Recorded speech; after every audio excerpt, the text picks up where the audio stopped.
one story that is sort of,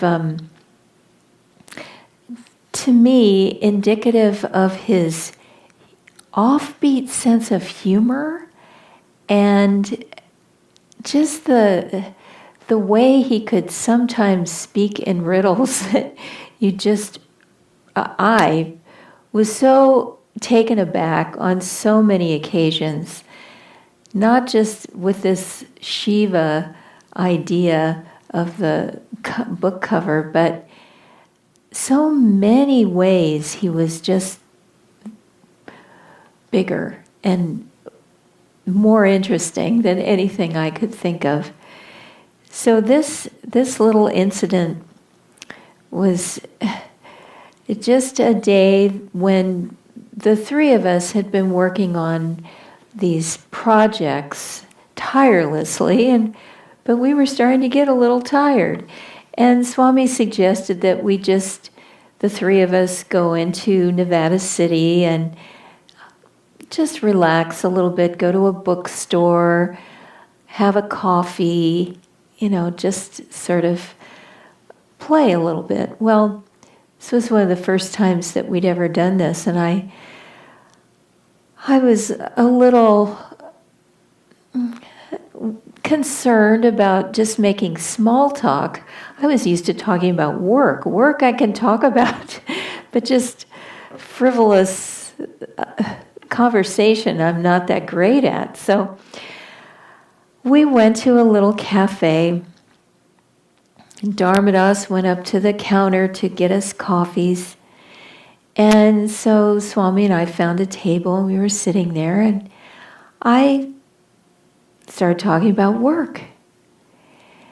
And Swami didn't say anything, but he reached over, I'm going to use a Kleenex. He picked up a napkin, and he sort of folded it up a little bit, and I'm talking, and he's playing with this napkin, and I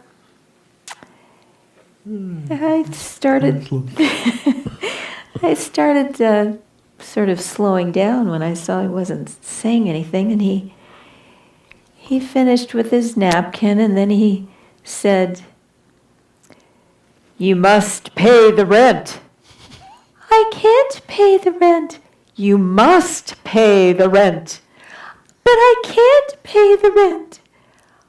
"I'll pay the rent."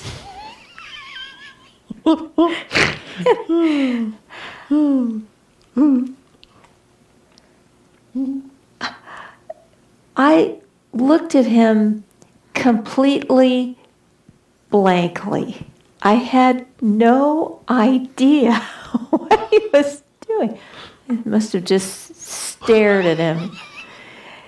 And then I realized that he was, doing the little melodrama from the early 20th century where the evil villain has a mustache. That was the Kleenex, was a mustache. And the damsel in distress had the little bow in her hair, and the hero had the bow tie. And I realized that he was trying to tell me that this was not the time to talk about work. This is the time to relax. So after looking at him blankly, I said, "Swami, would you like a croissant?" And he said, "Yes, I would." And so I got up and got him a croissant. Oh, that's frightening.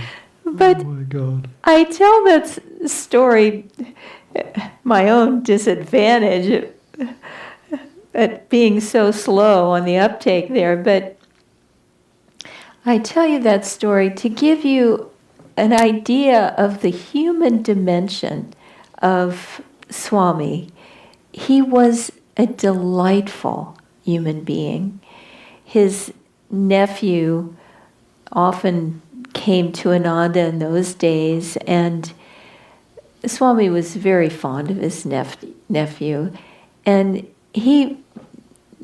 Dave, would tell us just how wonderful Uncle Don was when they were children, and how much fun he was, and just what a delight to be around. And that was always the case with Swami.